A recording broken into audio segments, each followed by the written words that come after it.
If you're a rabbi, you're born over and over again.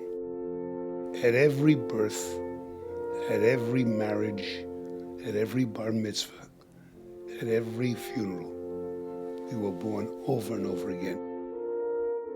Rabbi Schulweis is a person who influences everyone he comes into contact with.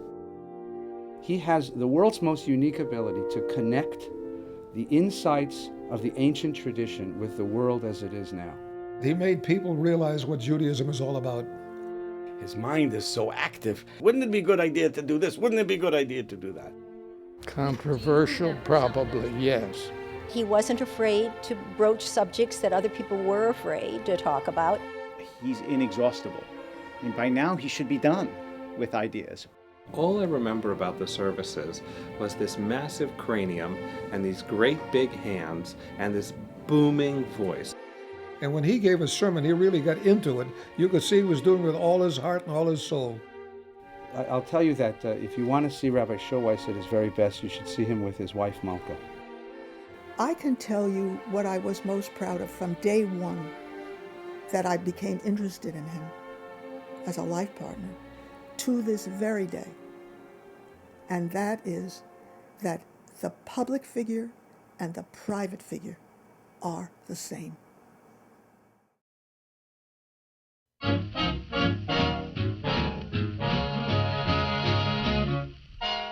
I wasn't interested in boys and dating.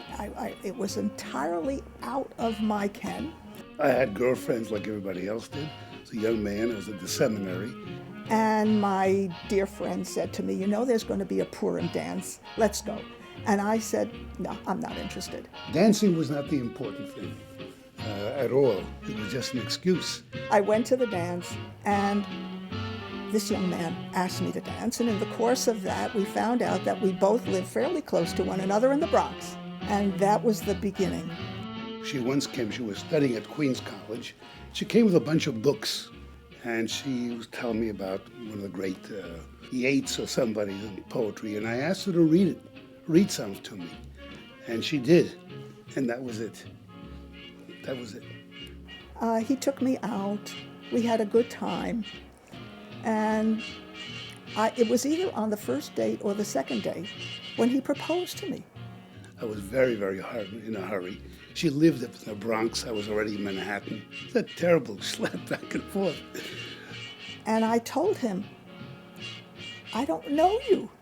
And it was the truth. And she said to me, I remember, you know, we don't know each other that well. I said, okay, we'll wait. Fourth date, she said, all right. She did not like, that was the first tension we had, is I took her to the Marx Brothers Marathon. I loved that. She hated. I love you. All of you. Oh, not here, monsieur. Not here. Oh, I can't help it. It's just the animal in me. If that didn't break us up, then there's reason to understand why this has lasted 58 years. I realized that there's also another aspect. I have got to be compatible with her, and she got to understand what her button is. Marx Brothers are not going to be that. So we read Karl Marx. That was it. So we both accommodated to those differences. There is a wonderful midrash, a rabbinic tale, which says that God says it is easier to split the Red Sea than to keep two people together. And boy, they were right. Our original plan was to wait until he graduated from the seminary, which would have been almost 5 years away. Which was in 3 years. Then it became 2 years. I don't know how my parents tolerated it. We came and we moved it up a year. Then it became 1 year. And then this coming June. Ah, yes. This was the wedding. June 22nd, 1947. This was the closest thing that I ever did to Al Gore's embrace of Tipper.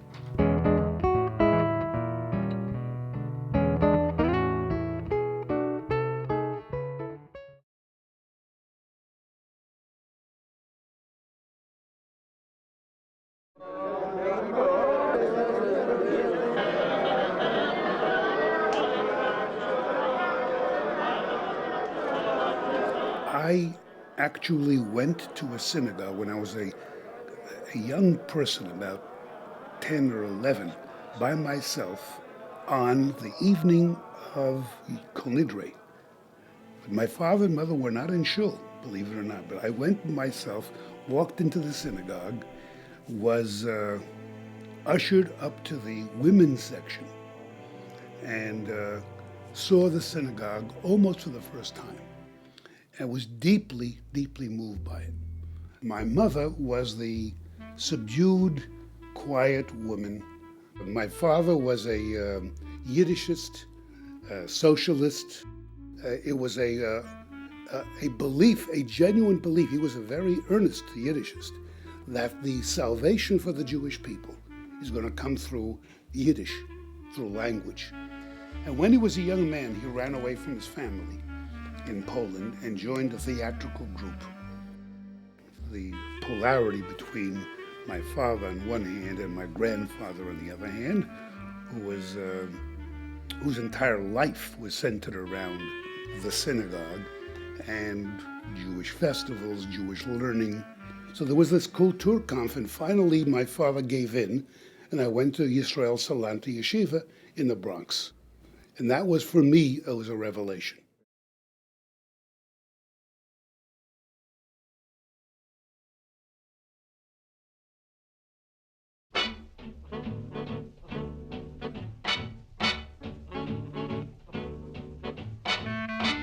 Bronx became, to me, like the shtetl.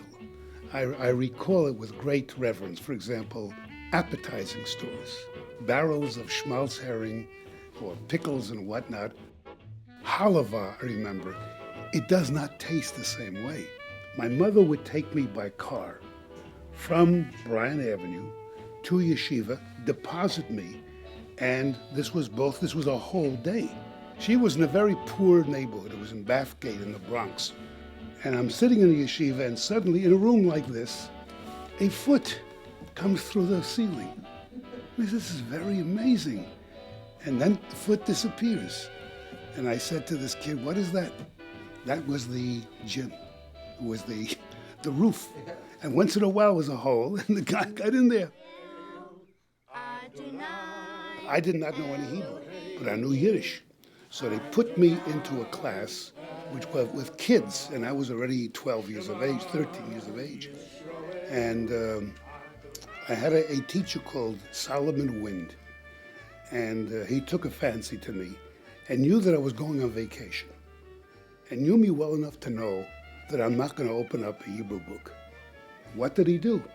He wrote every single day a postcard in Hebrew. That was his way of, he knew that I wouldn't ignore. Very touched. That's a teacher. It's a great, great teacher.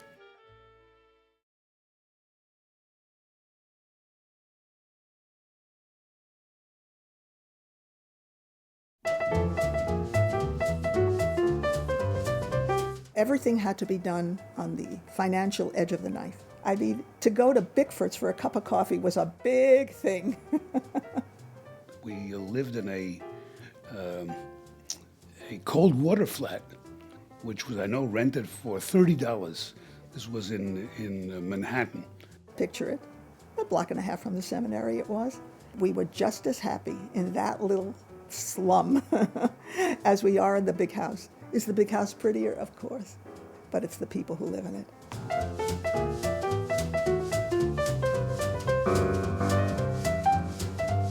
The department at Yeshiva College of Philosophy was one man. His name was Alexander Littman, and he taught philosophy. And I took a class, and I wrote a paper. Paper was Stoicism and Spinoza, of which I knew neither Stoicism nor Spinoza, but by lucky break, there was a relationship, and I wrote this paper. And Littman said, "That's good. That's all I needed. That's all I needed." I followed him around. That's why I became interested in philosophy, because of Alexander. It was not because I was good in epistemology or metaphysics. It was Alexander Littman. I graduated from Yeshiva College in 1945. June of 1945, there was a big article in the New York Times that there were a group of Orthodox rabbis who burned Kaplan's Siddur, Kaplan's prayer book. I said, who is this guy, Kaplan? So I started to read him, because without this, I would never have known. And I said, this guy is good. He's really good. And the book should not, he's a fiery guy. The book should be, we gotta, and that was it.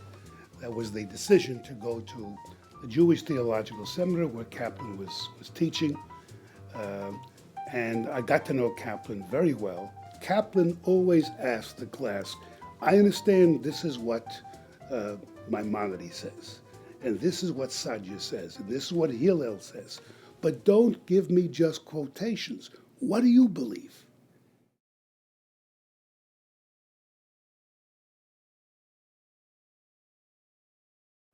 I remember Harold went to the placement office and he got a list of pulpits that were open. And he came back home and I said, what's it look like, honey? And he said, you know, nothing really sounds exciting to me on the list. There was some place called Oakland. And I said, where's that? I had no idea. Where's that? He said, in California. I said, did you look into it? He said, nah. 1952, Oakland, California.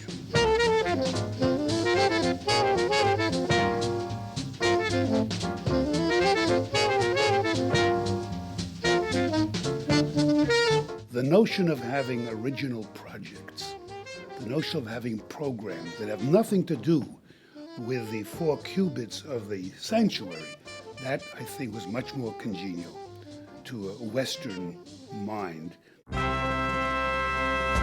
When I came to this remarkable congregation, women were not counted into the minyan. Women could not be unheard of presidents. Women were not called to the Torah.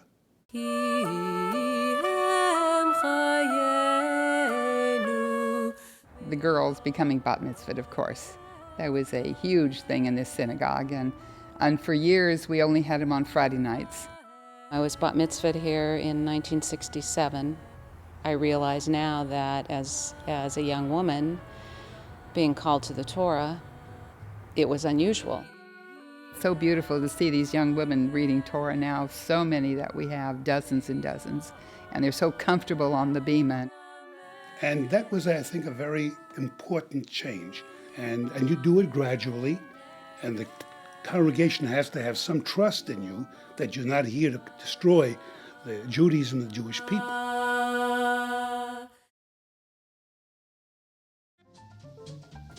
I went to the university to get a doctorate in philosophy. The Pacific School of Religion was the one I chose because it was a Christian, non-sectarian school. And I was the only Jew, most assuredly the only rabbi.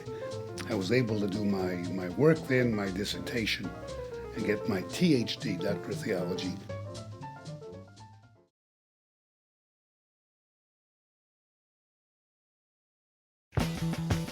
The second part is, this is 1960s.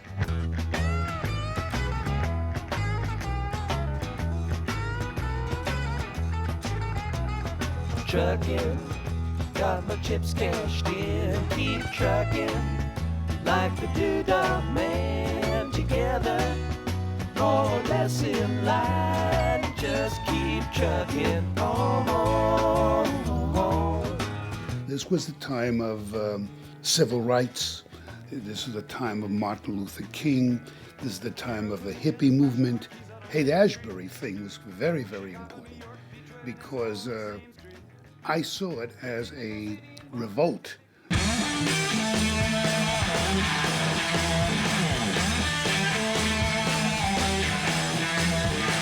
And I remember going to the Jewish Federation, and they said to me, Jewish kids are not involved in this. They said, Jewish kids are okay. They always said that. Jewish kids don't have drugs. Jewish kids are not hippies. It was false. And I found out about it very, very quickly. I used to go to Haight-Ashbury and was very impressed by what I thought was, for all its failures, a revolution. A feeling for poetry, Allen Ginsberg, a feeling for breaking out of the sterility and rigidity of certain kind of life, helping each other, and got to know youth director. And I said to him, you know, Passover is coming. I'd like to do a Seder for the people. Well, the Federation said, you're not going to find any Jews. Nonsense. The basement of Haight-Ashbury Church was packed, and the place was filled with people with beads and bangles and beards. And we had a little Seder, and I walked around asking these people, listen, can you do a Chad Gadya? You know the song Chad Gadya? And said, yeah, man, do you want to do it with drums or without drums?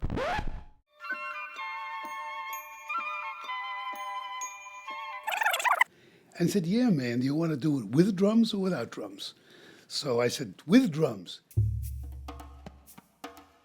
And it was for them a remarkable experience because they saw themselves as freeing themselves from the bondage of a bourgeois life.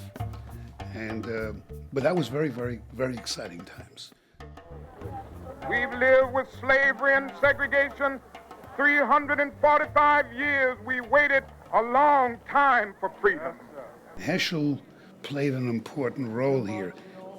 Heschel was one of my teachers and one of the heroic members of the faculty, and the only one who decided to close his books and to march with King at Selma. As we walk the narrow way. And by the way, was criticized. Not all Jews were liberals at all, and he was criticized, and including members of his own faculty. He said, look, you're a scholar, keep to your books. Don't politicize. And Heschel really became a tremendous symbol of saying scholarship cannot remain at the seminary and have no consequences beyond that. Is probably the most influential figure. One day we're going to be free. One day we're going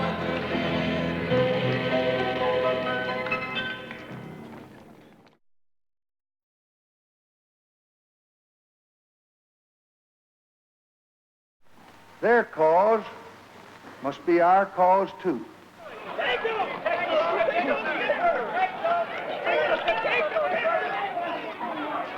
I had just tremendous feeling about the black community, its suffering and its discrimination. Well, one thing that I'm sure that people should be aware of, if they're not, that he was one of the first people to sit on the board of the NAACP and became a very prominent member because he was always espousing the causes that they legitimately had. I was the only white man on the executive board. He believed in what he was doing, and he was very forceful about it. And I'm sure that hadn't changed all of these many years that he's been away from us. I remember one man who was really borderline racist said to me, he was a member of the board, I disagree with you, Rabbi. And he said to me, I'll never forget, he said, but if you should ever speak differently, I would be very disappointed. Martin Luther King spoke at the Rabbinical Assembly, and there were about 300 to 400 rabbis.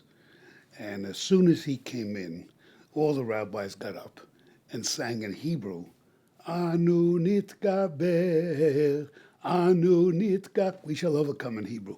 What a moment. So my synagogue went to churches, experienced the tremendous, powerful music of a black church choir. Wow. In the church, when you speak, they answer. So I said something or other, and they said, hallelujah. And I thought, that's wonderful. Nobody ever says hallelujah to me. And they said something else, and they said, go, you're right, Rabbi. Oh my God. It's a different kind, it's a dialogue. And it's very different from a white church or synagogue. Yes, he was very, very active with the black churches. And I think that's probably the first time that any of the black community have ever been into a Jewish synagogue.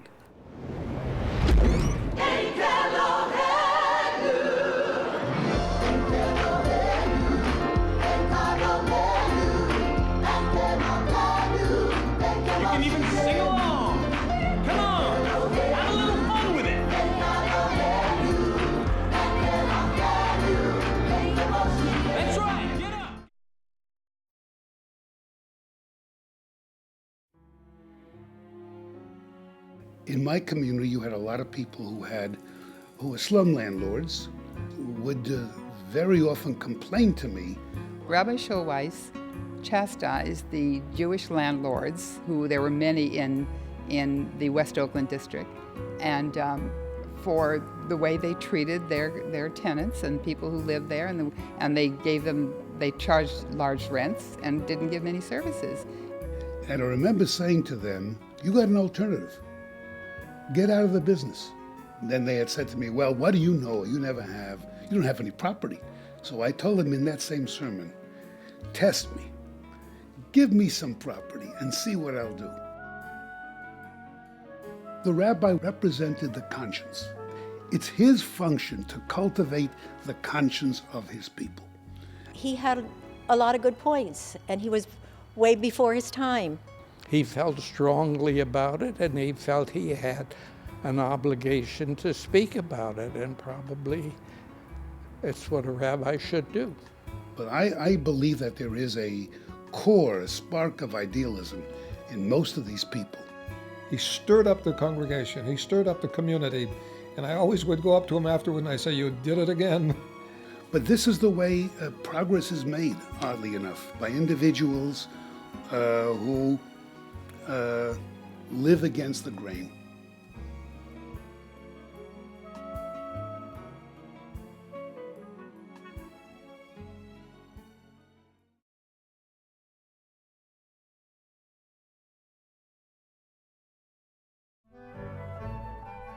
And so a group of us went to Oakland, and we met with Rabbi Schulweis.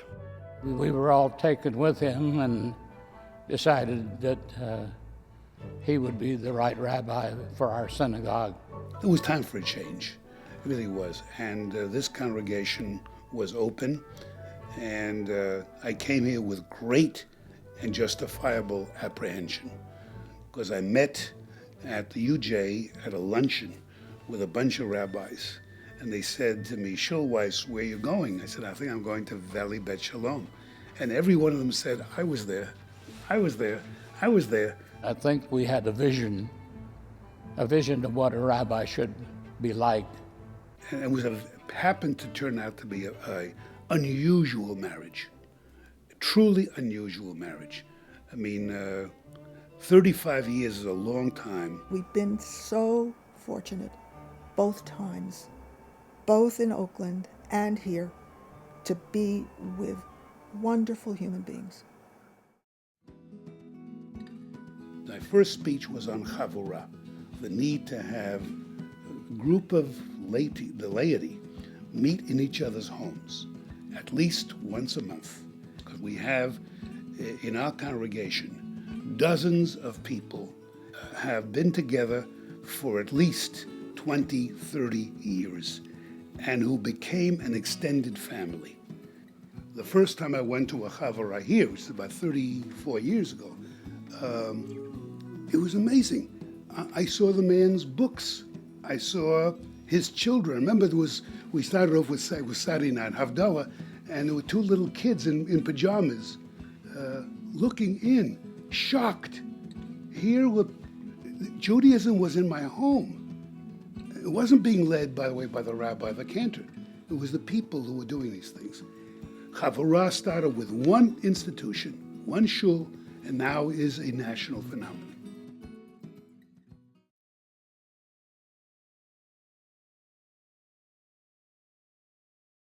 Rabbi Schulweis is the single most courageous man I've ever gotten to know, because he lives in this world of religious texts, of holy words, of sacred ideas, all of which he deeply believes need to be conserved and preserved, and yet none of which hold him back. But after Vatican II, we had two occasions here at Valley Bet Shalom in which we invited the cardinal and many of the priests and bishops and nuns to appreciate them. Now, the interesting thing was we talked openly, and I saw this as an audience now filled with Jews, with Catholics, with crosses, and I thought of my Zeta. I always think of my Zeta. Zeta, what would you think? Could not believe it. Would not believe it. My grandfather always wore a derby. One of the questions I'd always wanted, I'd never had the chutzpah to ask him is, do you ever take the derby off? And my image was, what does he do in the shower?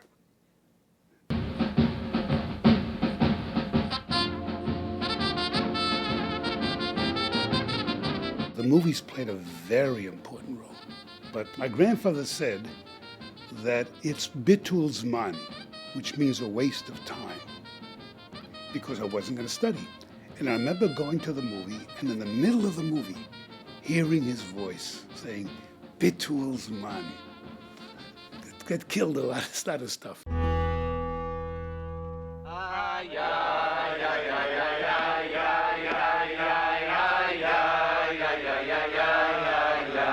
I'm the eldest of his grandchildren, and he was going to transmit to me. I don't know whether in our generation we have quite that notion that I am the sole transmitter of everything that Judaism stands for. Well, at the bar mitzvah, my grandfather and father really had a clash, because my father said clearly, if he's going to give a drush, he's going to give a sermon, it's going to be in Yiddish. And my Zayda said, he's not going to come to the bar mitzvah unless I do something in Hebrew. And my mother said, he's an American boy, and I want my people, he's going to speak in English. So the compromise was Hebrew, Yiddish, and English. It was my first recognition that you can humiliate a congregation by giving them 3 different sermons. Umatzata et levavo ne'eman lefanecha.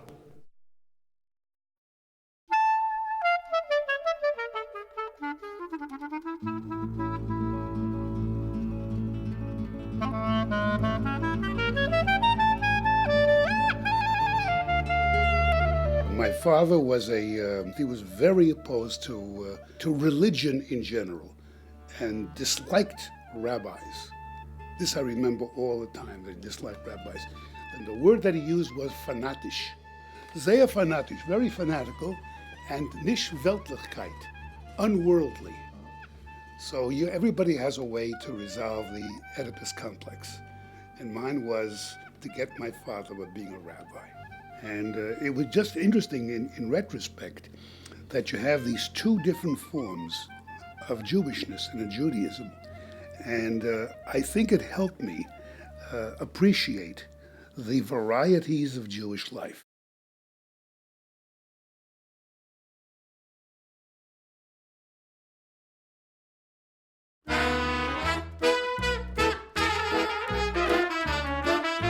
You know, on my show, Rabbi Schulweis was a consultant. I would also try to slip in references to Judaism and my Jewish roots, and Rabbi Schulweis helped me get back in touch with my father. Thanks for reintroducing me when he was 80. Rabbi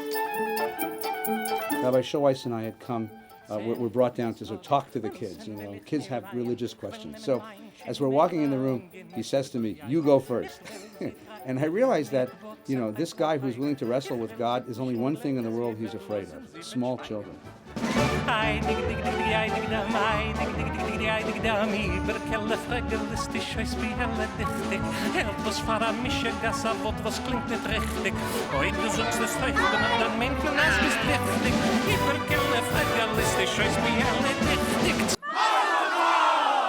Well, day school was a major educational institution. We have K through 6, and it is a combination of 2 civilizations: Jewish civilization, American civilization. We meet periodically with other schools, with other church schools, so these people have a broader outlook. Hebrew school is an excellent school. It is filled with love and attention by everybody. And I see the results of the Hebrew school because I teach a post-confirmation class. And these are young people who come voluntarily to these sessions. We're teaching Bible, we're teaching history, we're teaching philosophy, we're dealing with ritual, rites of passages, holidays and festivals.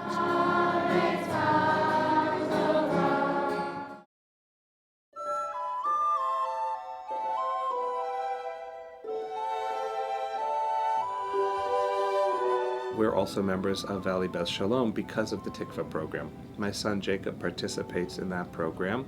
We opened the class for the developmentally disabled and got special education teachers who are nothing less than godly people. These people have autism, who have Down syndrome. In a number of years, they were able to do a service a year of their own here in the congregation. It is the most moving service, and the eyes of the parents light up. Jacob informed us that his bar mitzvah would not be at the synagogue that we normally daven at, but instead that he wanted his bar mitzvah at Valley Beth Shalom in the brick chapel in back, because that's where he thinks of as his chapel.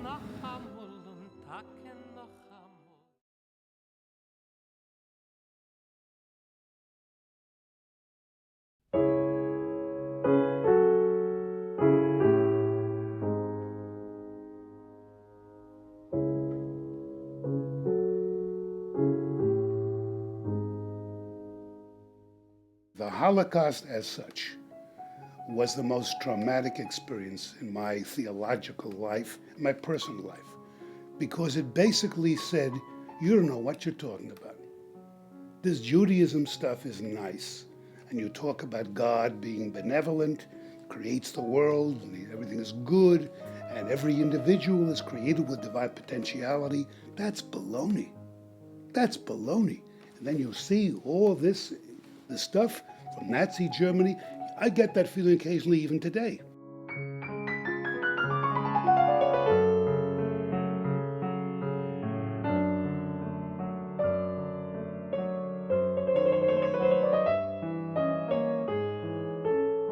And in order to balance that, I really looked hard. And the thing that is the most important thing, as you know, in my life, was the recognition and the finding of righteous Christians who risked their lives to save Jews, because that said to me, there's hope. In addition to which, we found out years after that there were tens of thousands of Christian rescuers. It wasn't just a handful of people. In Italy, in Bulgaria, in Finland. I remember the Bulgarian thing blew my mind. And we had at this synagogue the princess of Bulgaria, because in Bulgaria, 50,000 Jews who were to be transported, and we'll not allow that to happen. And until this day, there is a day set aside to commemorate that. And when I began to find out that there are thousands of such people who are not in the history books, then I recognized what my task, that was my nechama, that was my comfort and consolation. And still remains, I think, probably the most important thing for me was with this Jewish Foundation for the Righteous, which gathers money for stipends to some 1,700 Christians.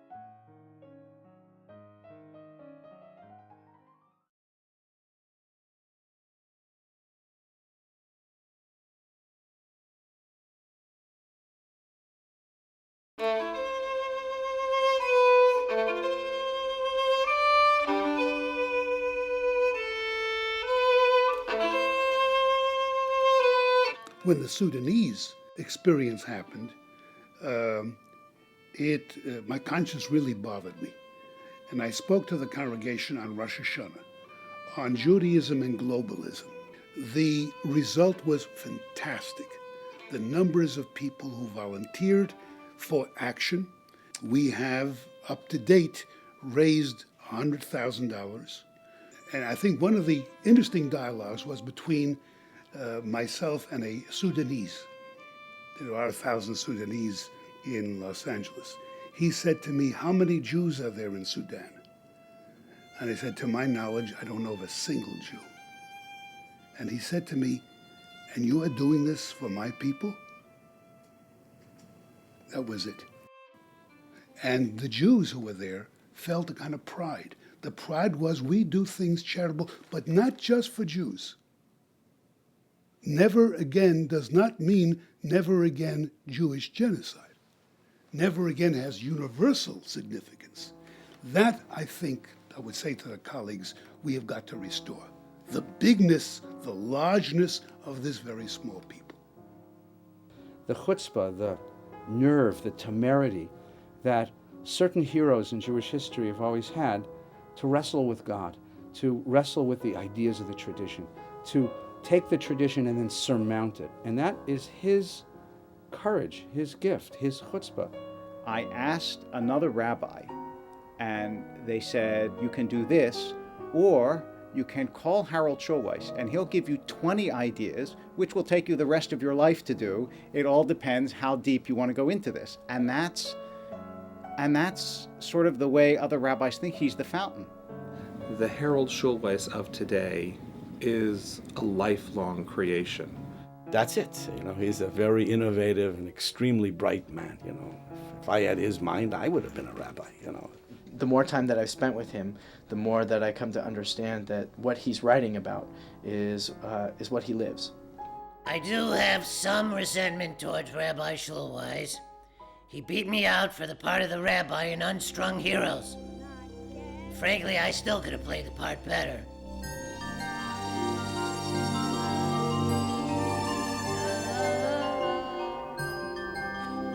Good. I have many of their children who are looking for a profession, looking for a vocation. And when I have a chance to talk to the young people, tell them, have you ever considered the rabbinate? They are sort of surprised, and it's not thought of. But I honestly believe, having lived through over 50 years in the rabbinate, that it's the most interesting, challenging, and growing profession that one could possibly have. I think the success that we have had in the congregation will sort of speak for itself. He brought humor into my life because I come from a serious side. He will always be my teacher, and he will always be my mentor, but in addition, he's also my friend. It's not so much a formal mentoring as it is an ongoing conversation. And it's only in the last few years that I've gotten the guts to answer him back. So now we have, it's more of a dialogue. To be in the presence of a great person like Rabbi Schulweis is really not about what he's produced or what any great person produces, but how that person interacts when you meet them face to face. Harold, you have no idea how the ripples of your influence have moved out through the Jewish world. How many people you've touched who've never told you, whom you don't know, or whom you've met fleetingly over the years, or who came to a bar mitzvah and remember the sermon 30 or 40 years later and it changed their life. Yeah, don't grow old. I'll grow old for you. So grow stronger.